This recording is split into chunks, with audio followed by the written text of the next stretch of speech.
अस्सलाम वालेकुम dear students. Chapter number 2 आप पढ़ रहे थे वेक्टर्स एंड इक्विलिब्रियम का, जिसमें अभी तक आपने लास्ट टॉपिक पढ़ा है स्केलर प्रोडक्ट और डॉट प्रोडक्ट। आज उसका नेक्स्ट टॉपिक है, वो टॉपिक भी उतना ही इम्पॉर्टेंट है और इसका नाम है वेक्टर प्रोडक्ट और क्रॉस प्रोडक्ट।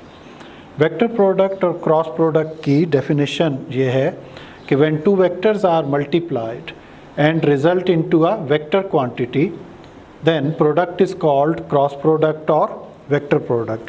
It means दो ऐसी physical quantities multiply हो रही हैं जिनको describe करने के लिए डायरेक्शन का होना ज़रूरी है, तो उनका रिज़ल्ट जो आ रहा है वो भी ऐसी ही एक क्वांटिटी है जिसके लिए डायरेक्शन का होना ज़रूरी है। फॉर एग्ज़ाम्पल,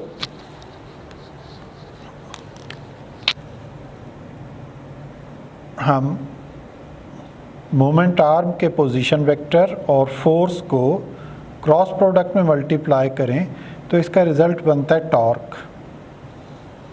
तो टॉर्क भी एक वेक्टर क्वांटिटी है, पोजीशन वेक्टर भी एक वेक्टर क्वांटिटी है, फोर्स भी एक वेक्टर क्वांटिटी है।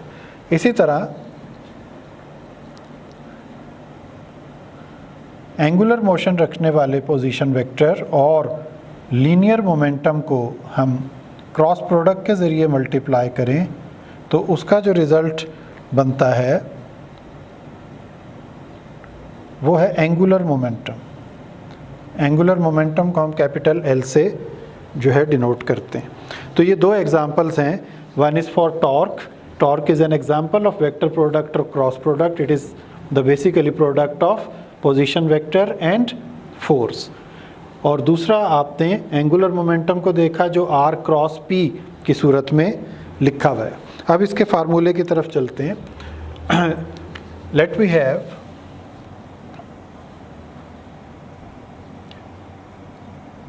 To vectors A and B जो कि इस तरह से प्लेन में इंक्लाइन है एट एन एंगल थीटा, जैसे डायग्राम हम बना रहे हैं। एक वेक्टर ए है और दूसरा वेक्टर बी है, इनके दरमियान एंगल थीटा है। तो अगर ये क्रॉस प्रोडक्ट के ज़रिए मल्टीप्लाई हो रहे होंगे तो फिर इनका फार्मूला बनेगा A cross B equals to A B sine theta N unit vector. अब इसमें और पहले जो आपने लेक्चर में स्केलर प्रोडक्ट पढ़ा था वो यही फ़र्क है कि इसमें मैग्नीट्यूड भी रिज़ल्ट में अब आएगा और डायरेक्शन भी। तो इसका मतलब है कि ये जो नई चीज़ बनी है ये एक नया वेक्टर है, हम इसको नया नाम भी दे सकते हैं। तो let we give it a new name. हम कहते हैं ये सी वेक्टर है, यानी ए क्रॉस बी के रिज़ल्ट पे A B sine theta N unit vector जो बन के आया उसको हमने नया नाम दे दिया कि ये सी वेक्टर है। अब ये वेक्टर मैग्नीट्यूड में भी अपनी डिस्क्रिप्शन रखता है और डायरेक्शन में। तो डायरेक्शन इसकी कहाँ है? डायरेक्शन देखने के लिए आप इसको जो है वो यूँ समझ सकते हैं कि ये आपके पास दो वेक्टर्स हैं ए और बी जो किसी प्लेन में मौजूद हैं, ब्लैक मार्कर और ब्लू। तो इसका रिजल्टेंट वेक्टर कहाँ बनेगा? इसका रिजल्टेंट वेक्टर इस प्लेन के परपेंडिकुलर बनेगा। इस प्लेन के परपेंडिकुलर ऊपर की डायरेक्शन भी हो सकती है और नीचे की भी। तो सपोज़ हमारे पास ये दोनों वेक्टर पॉजिटिव थे तो इसका जो रिजल्टेंट वेक्टर है वो आपको यूँ बाहर की तरफ नज़र आएगा, लेकिन चूँकि हम वाइट बोर्ड पे ये लाइन ड्रॉ नहीं कर सकते तो हम ये लाइन इस तरह से ड्रॉ करेंगे। तो हम सी वेक्टर की जो एन यूनिट वेक्टर डायरेक्शन है उसको ऐसे शो करेंगे। और अगर हमारे पास इनमें से कोई वेक्टर नेगेटिव में हो या हम इसकी पोजीशन को चेंज कर दें, ए क्रॉस बी की बजाय बी क्रॉस ए कर दें,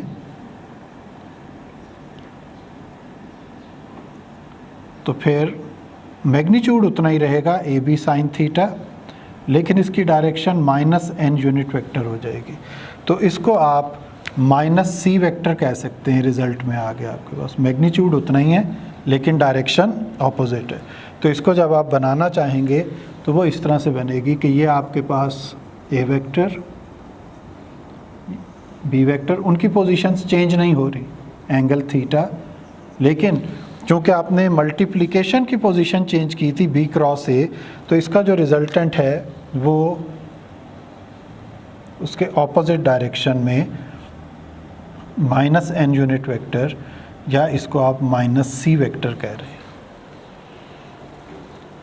तो इसी को अब आप यहाँ पे समझ लें कि हम इसको, ये वो ब्लैक मार्कर और ब्लू मार्कर ए और बी दो वेक्टर हैं, तो इसका पहले आपके पास प्रोडक्ट यूँ आया था, और अब आपने जब इसको ए क्रॉस बी की बजाय बी क्रॉस ए किया तो इसका product A B sine theta magnitude में और डायरेक्शन नीचे चली गई।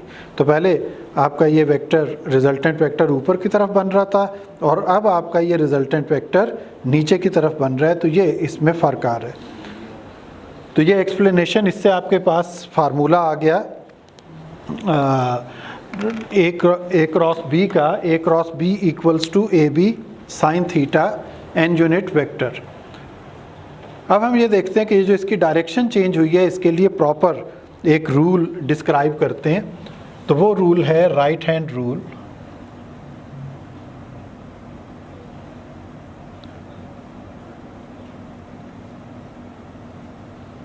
टू फाइंड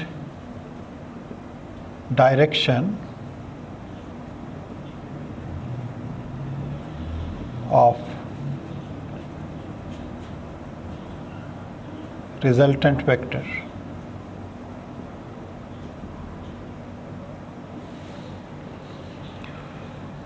तो what is right hand rule, इसको मैं यहाँ पे बल्कि लिख ही देता हूँ आपके लिए रूल को, कि right hand rule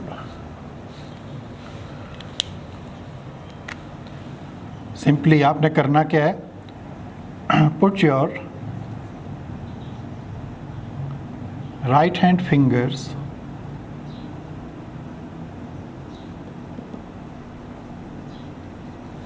on first vector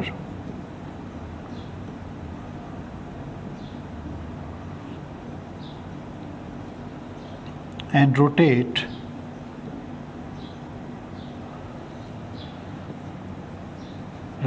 them towards second vector through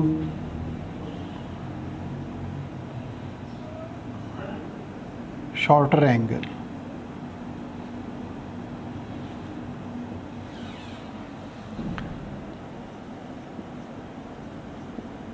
Stretch your thumb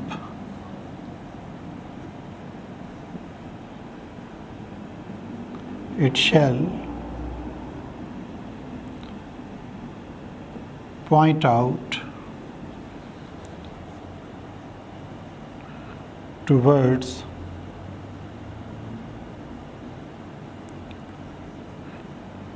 direction of resultant vector।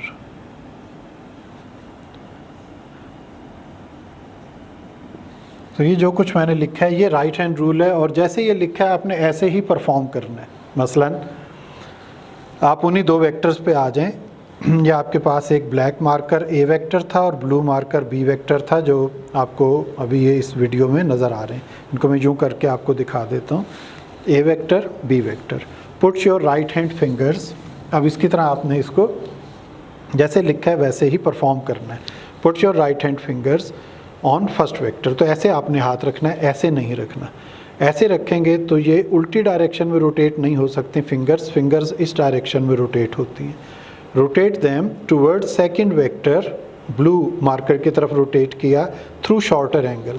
तो आप ब्लैक मार्कर और ब्लू मार्कर में देखें दो एंगल्स हैं, एक इस तरफ से ये शॉर्टर एंगल है और एक ये बाहर से ये लॉन्गर एंगल है इसका, या लार्जर एंगल है, उसकी तरफ आपने नहीं जाना। Put your right hand fingers on first vector, rotate them towards second vector through shorter angle. अब थंब को स्ट्रेच कर दें, thumb is pointing towards the direction of resultant vector, ये इसका तरीका है। अगर आपका फर्स्ट वेक्टर चेंज हो जाए, मसलन हमने यहाँ चेंज किया था, प्लेसेस चेंज कर दी, ए क्रॉस बी की बजाय बी क्रॉस ए, अब आपने बी पे अपनी राइट हैंड फिंगर्स रखनी है। तो बी पे जब राइट हैंड फिंगर्स आप रखेंगे तो वो ऐसे नहीं रखनी, उसको आपको यूँ करना पड़ेगा, क्योंकि अब इन्होंने नीचे की तरफ रोटेट करना है। तो जब आप यूँ रख के इसको रोटेट करेंगे और थंब को स्ट्रेच करेंगे तो आप देखें थंब ऑपोजिट डायरेक्शन में है, इसका मतलब है रिजल्टेंट वेक्टर की डायरेक्शन चेंज हो गई। इसी को अब एग्जांपल से आप समझ लें। आपके सामने ये टॉर्क की एग्जांपल है आर क्रॉस एफ। तो अगर आप दरवाजे पे एक डायरेक्शन में फोर्स लगा रहे हैं और उसकी जो पोजीशन वेक्टर है वो दरवाजे में बनता है हैंडल से लेके और जहाँ पे उसके हिंजेस कब्जे लगे होते हैं जिसके गिर्द दरवाज़ा रोटेट करता है, तो वहाँ हिंजेस से लेके हैंडल तक आप पोजीशन वेक्टर लें और हैंडल पे फोर्स लगाएं। अब आप उस पर फोर्स यूँ लगाते हैं तो सपोज़ वो खुल रहा है, तो इसके ऑपोजिट आप फोर्स लगाएंगे, डायरेक्शन चेंज कर देंगे तो वो दरवाज़ा बंद हो जाएगा। तो इसका मतलब ये हुआ कि आप किसी भी वेक्टर की पोजीशन अगर चेंज करेंगे एक वेक्टर की, तो उसका जो रिज़ल्ट है वो चेंज हो जाएगा। एक डायरेक्शन में फोर्स लगाने से दरवाज़ा खुलता है, दूसरी डायरेक्शन में फोर्स लगाने से वो बंद हो जाएगा। तो ये फ़र्क आता है। ये आप सारी चीज़ें समझ रहे हैं किस टॉपिक के अंडर। इस टॉपिक का हमने क्या नाम रखा है, वेक्टर प्रोडक्ट और क्रॉस प्रोडक्ट। तो यहाँ तक हमारी बेसिक एक्सप्लेनेशन इसकी मुकम्मल हो जाती है, जहाँ तक आपने राइट हैंड रूल को। तो स्टूडेंट्स, नेक्स्ट हेडिंग हमारी इस टॉपिक में है कैरेक्टरिस्टिक्स ऑफ वेक्टर प्रोडक्ट और क्रॉस प्रोडक्ट।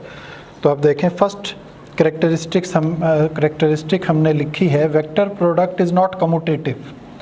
जैसे स्केलर प्रोडक्ट या डॉट प्रोडक्ट कम्यूटेटिव था, तो वेक्टर्स की पोजीशन चेंज करने से A cross B, B cross A के इक्वल नहीं रहता। वो अभी आपने देख भी लिया कि जब हमने वेक्टर्स की पोजीशन चेंज की तो ये जो आपका रिजल्टेंट वेक्टर था जो पहले ऊपर की तरफ था वो नीचे की तरफ चला गया। तो इसका मतलब है कि इसमें कम्यूटेटिव प्रॉपर्टी होल्ड नहीं करती। एसोसिएटिव प्रॉपर्टी और डिस्ट्रीब्यूटिव प्रॉपर्टीज़ जो हैं ये होल्ड करती हैं। एसोसिएटिव प्रॉपर्टी का मतलब यही कि अगर कोई स्केलर नंबर सपोज n ये वेक्टर प्रोडक्ट में मल्टीप्लाई हो रहा है, तो वो अकेला ए वेक्टर से मल्टीप्लाई हो जाए या वो अकेला बी वेक्टर से मल्टीप्लाई हो जाए, या पहले आप प्रोडक्ट ले लें और फिर स्केलर नंबर को मल्टीप्लाई कर दें, तो रिज़ल्ट सेम रहेगा, इस पर कोई फ़र्क नहीं पड़ेगा। This is called associative property of vector product.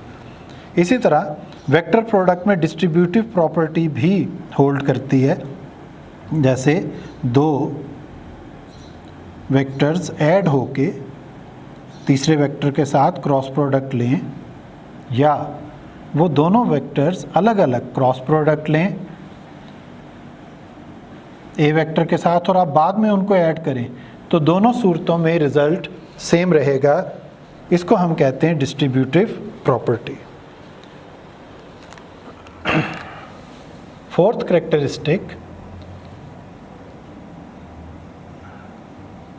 when vectors are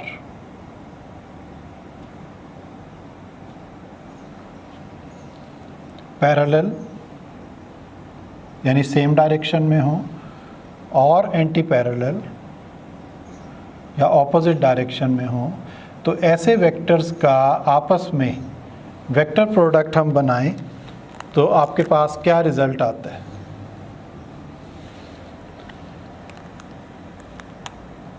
तो let we have two vectors, A vector B vector, दोनों की सेम डायरेक्शन है, तो इनके दरमियान एंगल हुआ 0 डिग्री।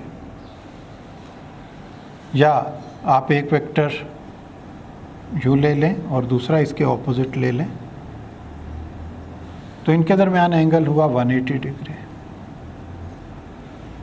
तो जिस वक्त आप वेक्टर प्रोडक्ट लिखेंगे A cross B, A B sine theta N unit vector, तो थीटा की जगह आप एंगल पुट करें 0,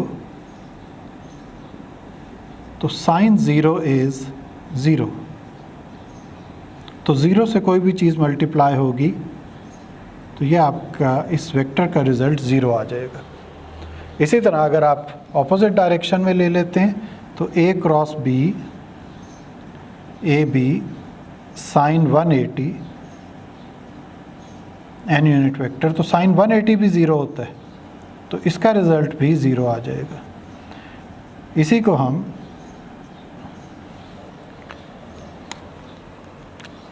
in terms of unit vectors लिखें जो आपने पढ़े थे पहले।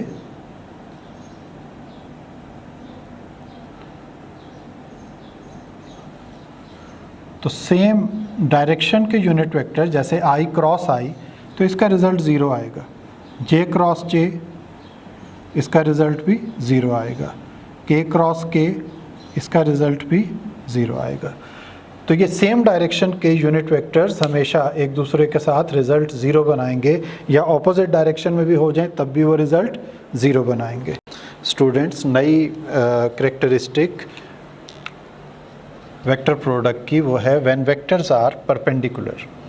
तो अगर हमारे पास दो वेक्टर्स, जैसे कि हमने ए वेक्टर और बी वेक्टर लिए हुए हैं, तो इनके दरमियान एंगल 90 डिग्री है या 270 डिग्री भी हो सकता है परपेंडिकुलर में। तो फिर A cross B, A B sine theta N unit vector में आप एंगल 90 डिग्री पुट करेंगे, साइन 90, और हमें मालूम है कि साइन 90 की वैल्यू 1 होती है। तो इस तरह आपके पास एक नया वेक्टर मैक्सिमम मैग्नीट्यूड के साथ आएगा वेक्टर प्रोडक्ट में, अगर दोनों वेक्टर्स परपेंडिकुलर हैं। इसकी एग्जांपल यूँ समझ लें आप कि टॉर्क की दोबारा हम एग्जांपल लेते हैं कि अगर आप दरवाज़े के ऊपर बिल्कुल 90 डिग्री पे फोर्स अप्लाई करें, तो फिर आपके पास मैक्सिमम टॉर्क अप्लाई होगा दरवाज़े के ऊपर, तो डोर बआसानी खुलेगा भी और बंद भी होगा। और अगर आप एंगल को चेंज करेंगे तो आप देखेंगे कि आपको फोर्स ज़्यादा लगानी पड़ रही है। इसी प्रोडक्ट को हम यूनिट वेक्टर की टर्म्स में देखें।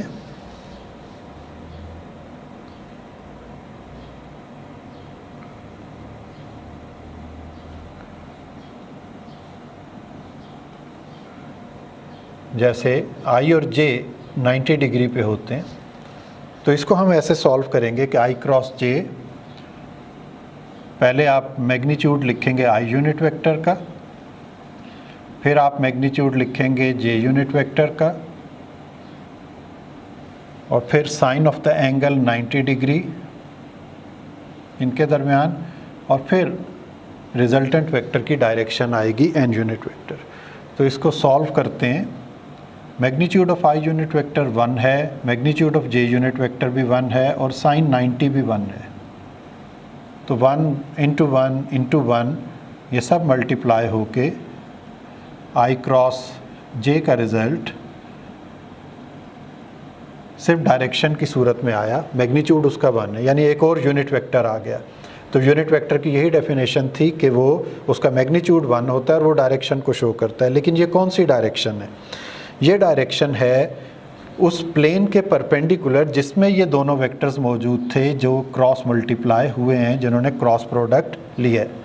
तो आई और जे हमें मालूम है कि ये एक्स एक्सिस और Y axis, it means X Y plane को शो करते हैं। तो हम यहाँ पे लिख सकते हैं as N unit vector is perpendicular to X Y plane.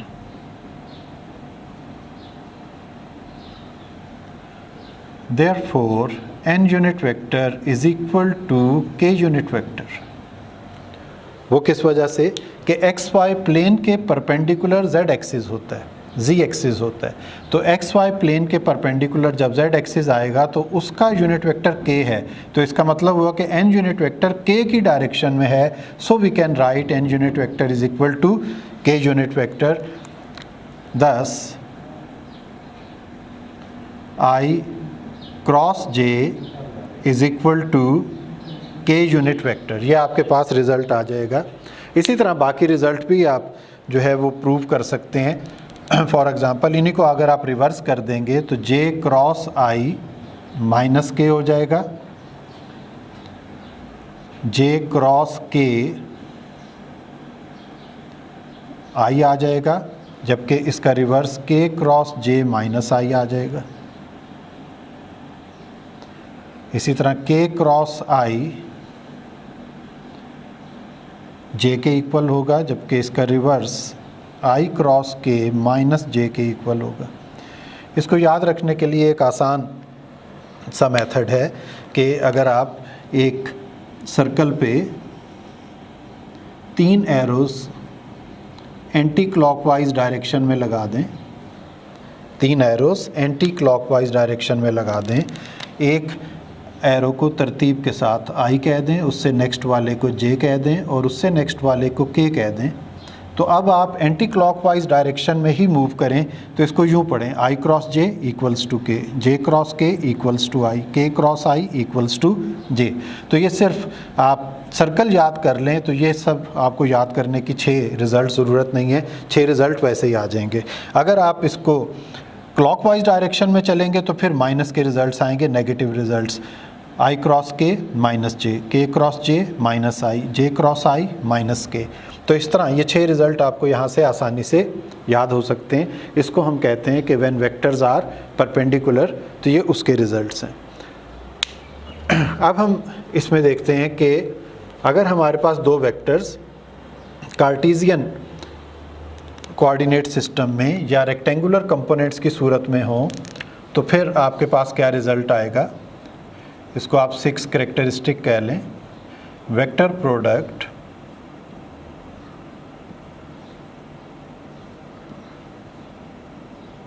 in terms of rectangular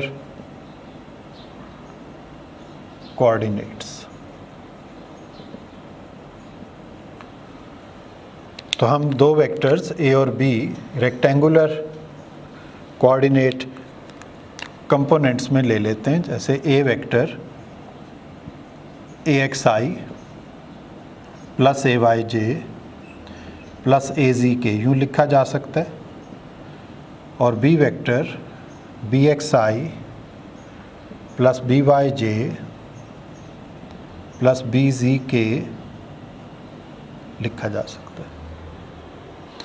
तो इनका वेक्टर प्रोडक्ट ले लें, a क्रॉस b। तो 2 वेक्टर्स के दरमियान क्रॉस प्रोडक्ट, इसको आप आसानी से लिख सकते हैं डिटर्मिनेंट फॉर्म में, और यही आसान तरीका है। वैसे आप डायरेक्ट मल्टीप्लिकेशन भी कर सकते हैं, लेकिन डिटर्मिनेंट जो मेथड है ये आपको आसानी से रिज़ल्ट देगा। मैथ्स वाले डिटर्मिनेंट मेथड को जानते हैं, बायोलॉजी वाले प्री मेडिकल वालों को इसको याद करना पड़ेगा। उसका तरीका ये है कि जब 2 वेक्टर्स मल्टीप्लाई हो रहे हों तो आप एक डिटर्मिनेंट बनाएं जिसकी पहली रो आप आई, जे और के की लिखें, दूसरी रो पहले वेक्टर के 3 कंपोनेंट्स ए वेक्टर के ax, ay और az, आखिरी रो bx, by और bz। डिटर्मिनेंट को ओपन करने का method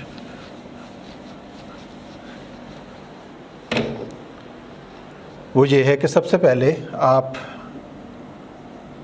first element I unit vector अगर आप लें तो आई यूनिट वेक्टर के नीचे वाला कॉलम और सामने वाली रो, इसके एलिमेंट आपने छोड़ देने, मिस कर देने, और बाकी 4 एलिमेंट्स आपके पास रह गए। तो उनको आपने ऐसे लिखना है, I unit vector into A Y B Z, ये क्रॉस मल्टीप्लाई होंगे A Y B Z minus A Z B Y. फिर अगले स्टेप में आप ये वाला कॉलम छोड़ के नेक्स्ट एलिमेंट पे गए जे पे, तो अब इस कॉलम को मिस कर देना है। तो अब आपके पास 4 एलिमेंट्स रह गए, A X, A Z, B X, B Z. इनको क्रॉस मल्टीप्लाई करें, A X B Z minus A Z B X. लेकिन ये याद रखना है कि डिटर्मिनेंट ओपन करने के फार्मूले में जब आप सेकंड एलिमेंट पे पहुंचेंगे तो जे के साथ भी माइनस आएगा। ए X B Z minus A Z B x. इसी तरह नेक्स्ट k के साथ अब प्लस आएगा, अब उसका कॉलम आप छोड़ दें, ये वाला कॉलम मिस कर दें, रो ऊपर वाली हमने छोड़ दी। तो ax by से मल्टीप्लाई होगा माइनस फिर ay bx से, ax by minus ay bx। तो ये जो आपके पास रिज़ल्ट आ रहा है, ये result basically a cross b का रिज़ल्ट है। इसकी तरतीब चेक करने का आसान तरीका ये है कि पहले 3 एलिमेंट को आप ऐसे पढ़ें। आई यूनिट वेक्टर एक्स एक्सिस को पढ़ता है, एक्स एक्सिस को शो करता है, सॉरी, तो एक्स वाई जी। अब आप इसकी तरतीब बदल जाएगी, तो वो नेक्स्ट आपके पास क्या आ गया कि y बाहर आएगा, y x z, और आखिर पे z x और फिर y।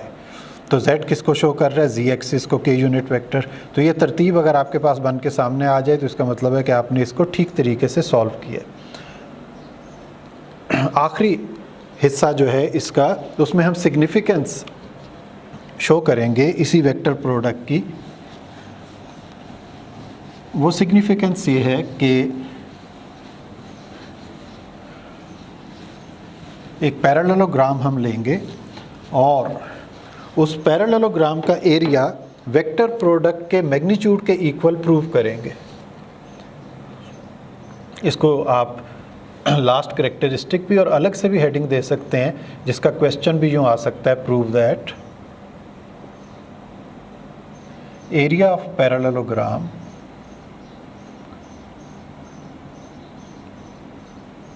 is equal to magnitude of vector product। तो चलें अब हम इसको प्रूव करते हैं। ये अलग से भी शॉर्ट क्वेश्चन भी आ सकता है। हमारे पास एक पैरेललोग्राम है,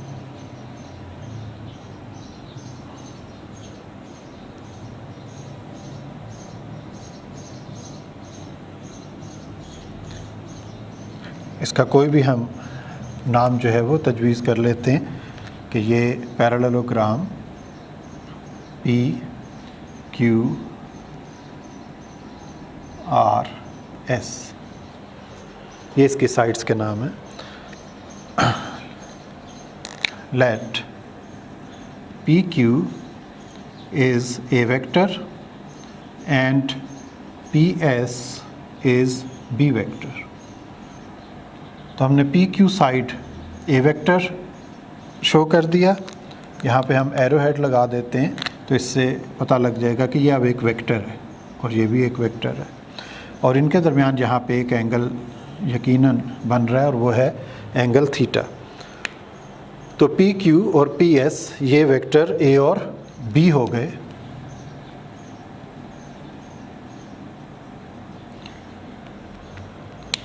अब हम परपेंडिकुलर ड्रॉप करते हैं एस से पी क्यू के ऊपर। तो ये बिल्कुल ऐसे ही है जैसे रेक्टेंगुलर कंपोनेंट्स में परपेंडिकुलर ड्रॉप किया था, तो उससे ये बना था कि परपेंडिकुलर जो है वो वाई कंपोनेंट बन गया उस वेक्टर का और नीचे उसका एक्स कंपोनेंट आ गया। तो हम यहाँ पे अब A cross B vector product लें जो कि इक्वल होता है A B sine theta N unit vector के, और जो चीज़ हमने प्रूव करनी है उसके लिए हमें सिर्फ इसका मैग्नीट्यूड चाहिए, तो इसको सिर्फ मैग्नीट्यूड में लिख दें।